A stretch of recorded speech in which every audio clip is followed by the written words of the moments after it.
We're all trying something new. Yeah. We're all. Can I hold the screen in if you need it? Thank you for the help. It's wonderful. Okay. Before you is a set of minutes from the regular session of April 17th, 2023, for a motion to approve. I'll make that motion. Second. Vote? Yes. Yes. Public comment period, Brookside. Nothing new to report other than tomorrow night's Civic Association meeting has been canceled. So we will not be here tomorrow night. Worthington Hills, there is garage sales. It's coming Saturday. And I know we're getting together with Luke about sharing their database with us for email purposes and so forth. And we had a great committee meeting today. So thank you all for participating in that. Epcon and Ravello. You want to talk a little bit about the signs down there, street signs? Yeah, the brackets that are hanging, that are used to hang the street signs. We've had called phase 1 and phase 2 are belling. The wind is. I thought that was animals. It's the wind. It's damaged quite a few of the signs. I met with Lacey and Epcon last week with the custom sign sales rep, and they're working on a new bracket to supply us to fix the ones in phase 2 for phase 1, and then they will take care of all the phase 2 prior to us taking over the streets there. And I got something from the HOA about gravel on the street. I think it's right where phase 2 starts. If you get a chance, can you look at it tomorrow and see if there's something that we can do about getting the gravel off there? Yeah,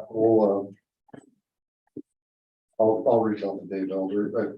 I think that was brought up in a inspection, a Franklin soil and water inspection last week too. Okay. Well, I will follow up. Okay. Zoning.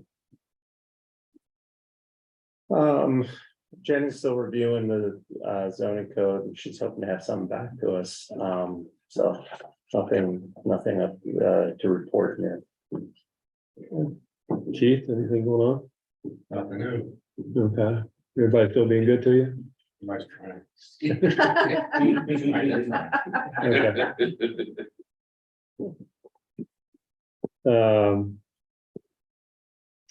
Okay.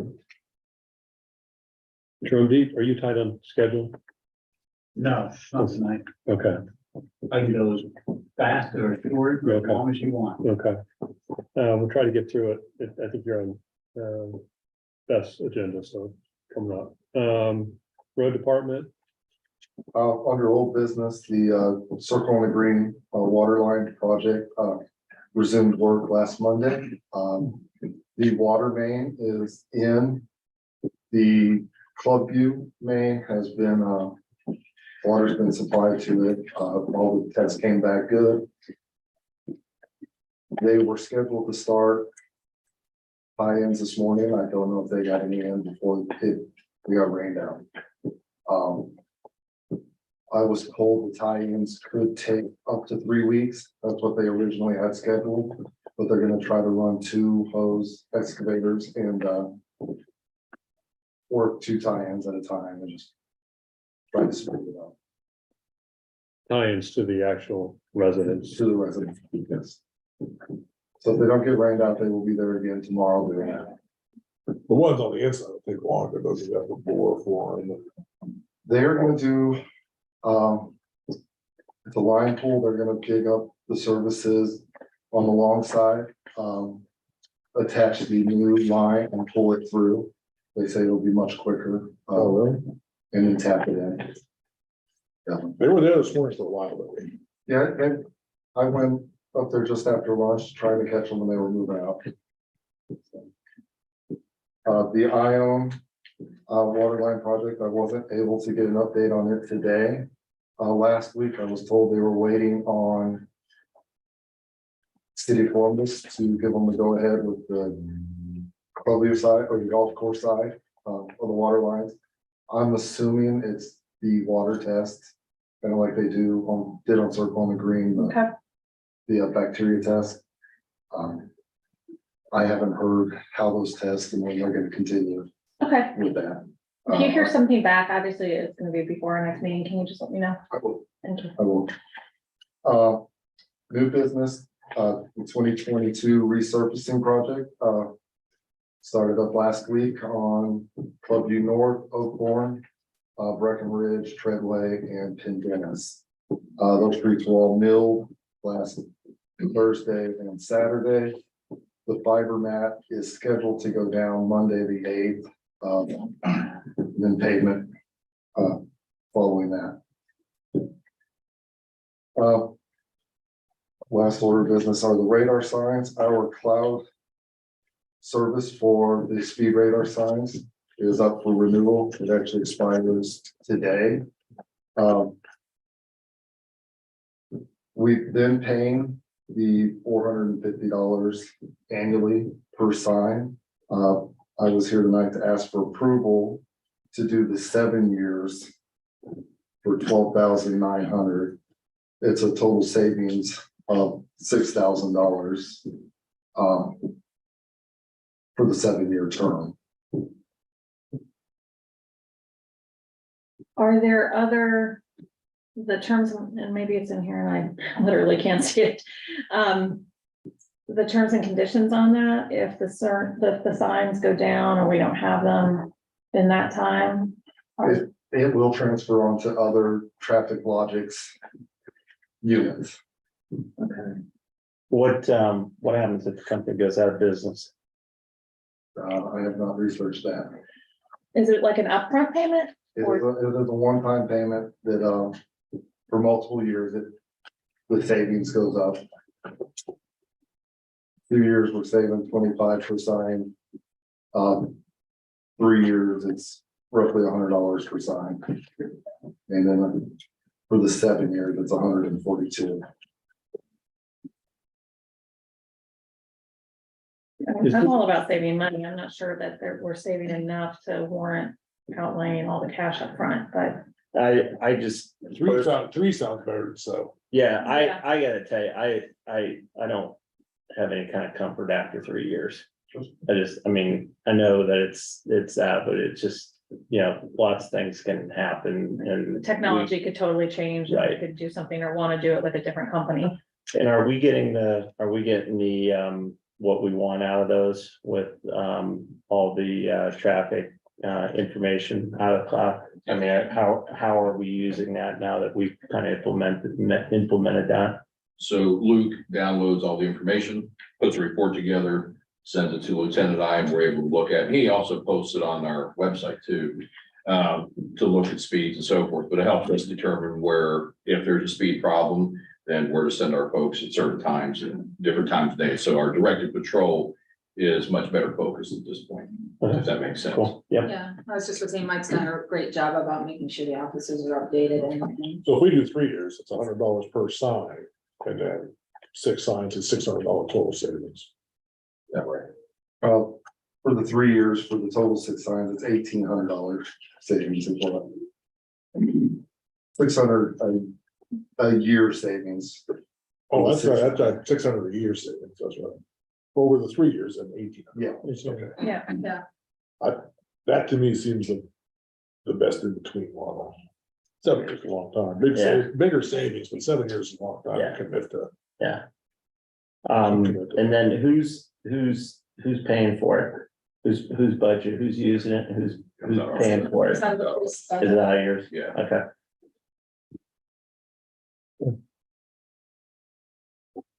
Comfortable? Yep. Okay. Then I move to allocate the funds necessary for a 3-year term renewal for the radar signs, 6 speed radar signs. Second. Both? Yes. Yes. Thank you. Like I said, this is a good rescue funds. Mary did confirm that it would be APR. Okay, yeah, they can come out of the AFA. These signs. All right, Okay.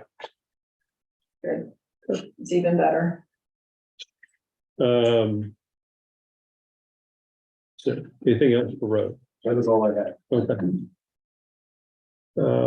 Moving on, I'm cheating on Mr. Roper's agenda because mine somehow just, Yeah, I was gonna say the agenda's not in the Dropbox. it's getting worse.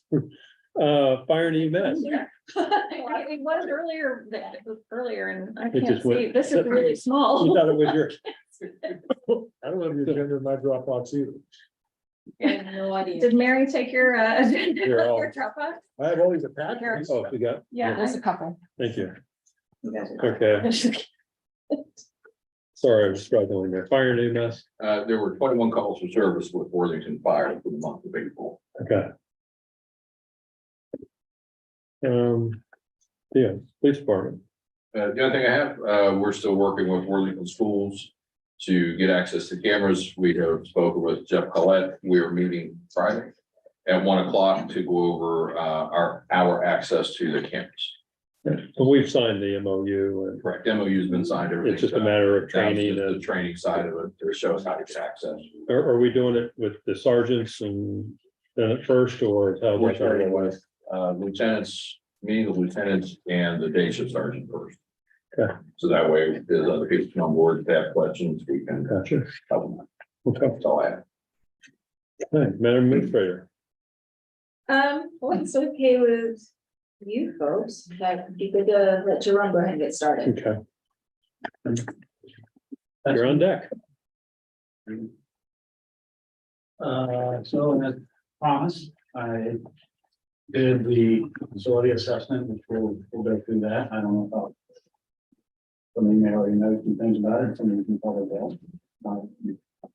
I did do a preliminary review of all the different building spaces relative to the Ohio Building Code, what it means in terms of everything, sprinkler systems, not needing sprinkler systems, fire separation. So we can look at that relative to cost that we have to do. There's some in there, particularly one issue that I think we need to think about a little more critically. But I put it in there because it's in the job reported. It's up to you to decide what we want to do.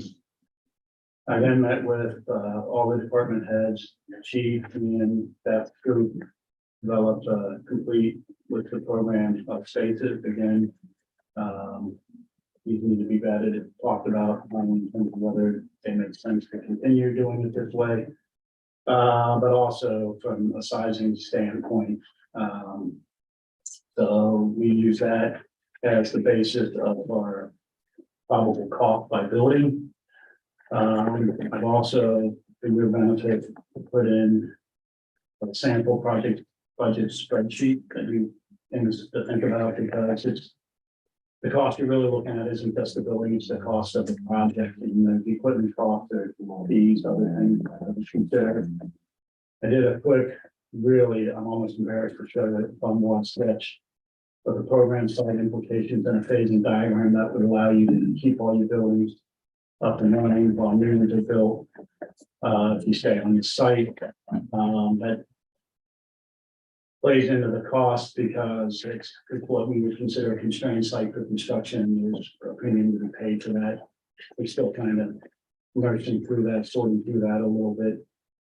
But I'll show you some options on some thoughts on that, and then we did a program probable cost by building. So you guys can, for lack of a better word, read it, I guess. But that's still under study. There's, I mean, the market is constantly changing. So I just want to caveat that, you know, you'll see things that are highlighted that we're not sure about yet. Some thinking, you know, pre-engineered metal buildings might be a way to go. The cost of metal panels recently skyrocketed, so I'm not sure that's a viable option. There used to be long lead items, so again, it'll get you in the range, but there's still things really probably that need to be thought about and vetted. So that's what we have for you.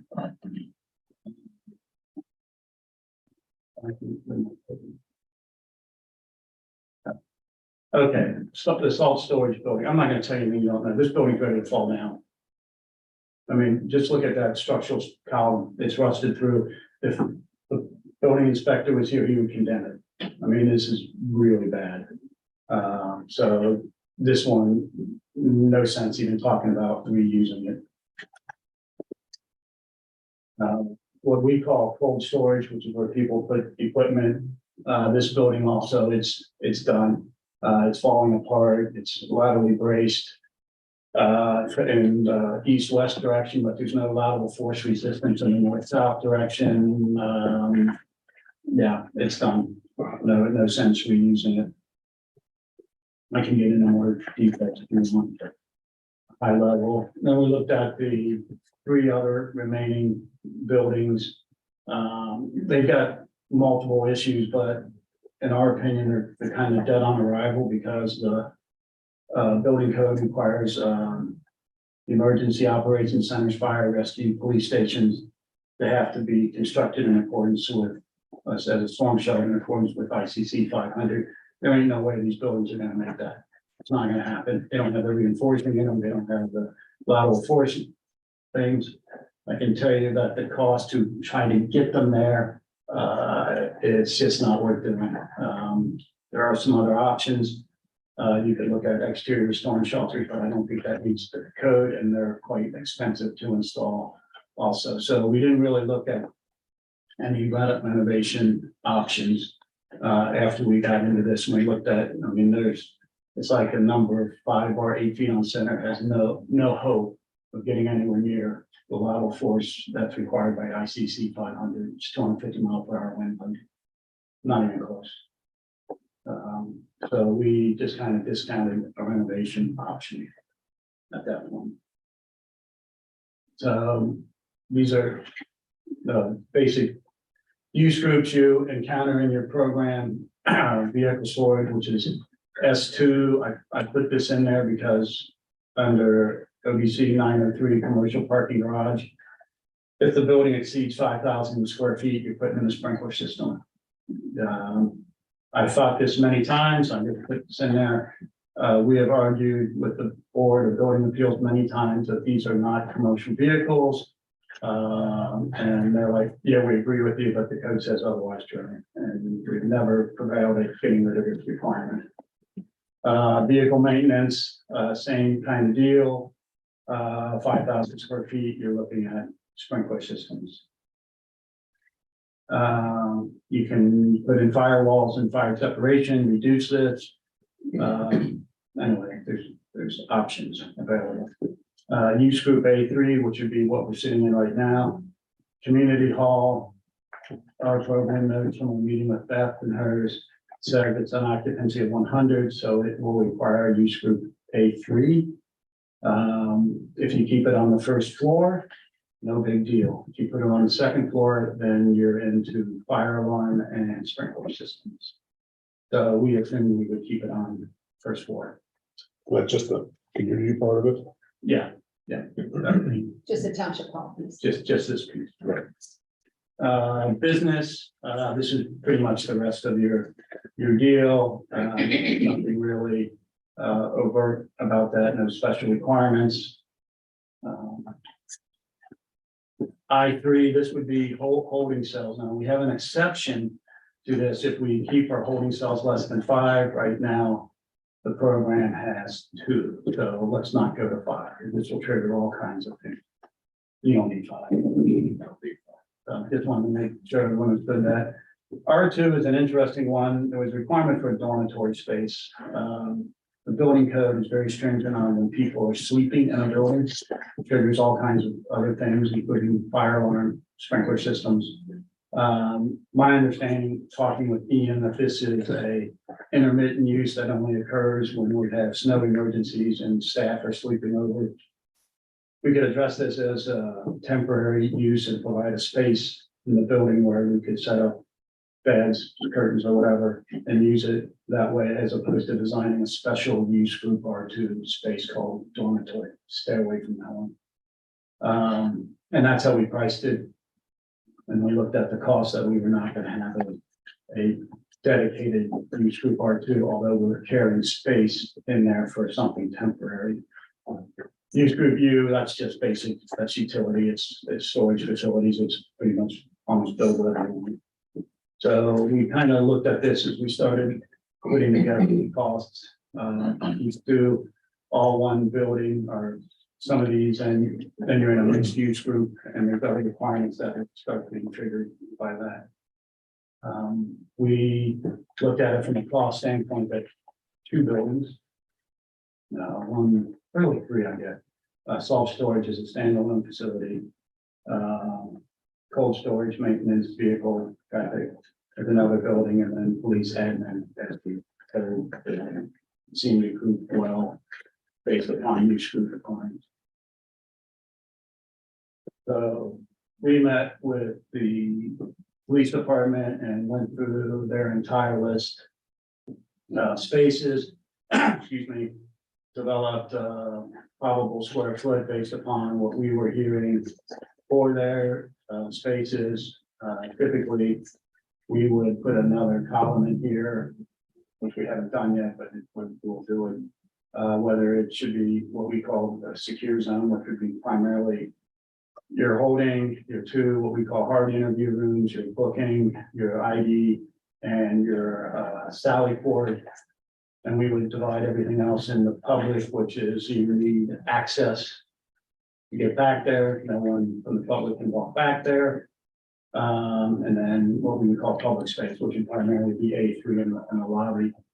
After that, the public can't go anywhere unescorted. It's kind of standard for police department as well as any more civic administration buildings. So I do want to point out, I don't know if any of you guys are aware, and how we do this, we do the spaces, which we call net square feet.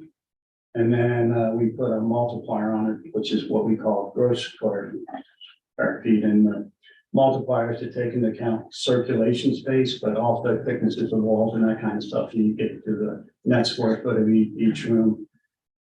We put in a multiplier 1.5. That is aggressive, but this is not a large building. It's not heavily circulated. I haven't vetted it. Typically, we do what we call blocking diagrams and just look at it. So 1.5 would be on the low end. 1.7 might be on the high end. That's totally unstudied. We did not put any cost in for the carport, which I didn't finish all the research on that. I believe it's recommended by Homeland Security, but not a requirement. Their thinking behind it is, if there's a haul, hands on deck emergency, they don't want you out there scraping your car, they want you ready to roll. So I didn't put that in there, but that's something that could be looked at as an add alternate as you move forward. We have gasoline dispensing station out there, which is used by everybody. I didn't show it in my site assessment, but that is non-conforming with NFPA requirements, Ohio revised code, and other things that needs to be addressed. Same thing with your generator for above ground storage. So anyway, these are the spaces that were requested for the police department. I'm sorry, do we have this document somewhere? Because it's obviously a lot of fine print, so. Yeah, I tried to get on one page. To keep Sure, it, no, but I I'll understand. distribute it to you all. Okay, Yeah. I mean, I'm sure. And I'm just gonna tell you, Andy, there's spaces that I have in there that you do not have in that building, and that's neither here nor there, but if you start drilling down in it, you'll see that there's some differences in there. And, you know, I say this is the list, you guys will have to get together to figure out what's important and what maybe gets left on the cutting room floor. We did a salt storage building. We based it on 400 tons of salt storage, and we sized it for the Salt Institute standards with a 10-foot barrier wall. We made some assumption on the height of the front loader that you use to push salt around in there so that the fabric structure would go over the top of that. That's how we kind of came up with the preliminary cost on the salt storage there.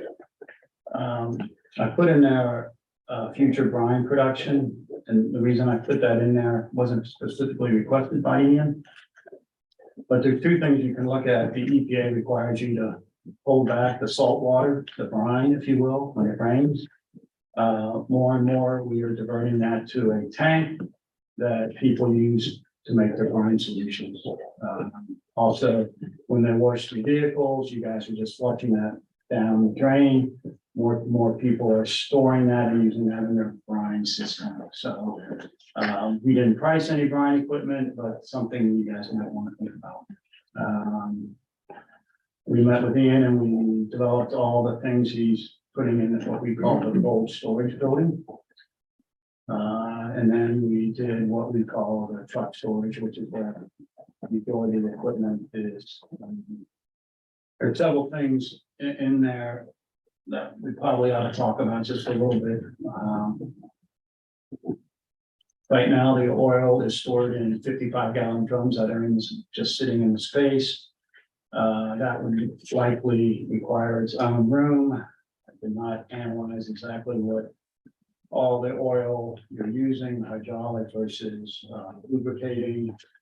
But you could be getting close to what they call hazardous material. The other part is, I don't know if you guys were, but Ian does welding in there. Building code requires, and fire code requires welding to be in a separate area. It's a heat producing appliance and therefore requires its own mechanical system, ventral heating. Those costs we are starting to drill down until we have some. Ian also makes wood forms for his catch basins and stuff. Got to think through this a little bit. If it is deemed a shop, a fabrication shop, need a dust collection system, which I would assume we would probably want price. We've got lockers, office. I'm carrying the dormitory as a space, but I really feel like it'd be better to say that's a temporary use and just provide something else for that.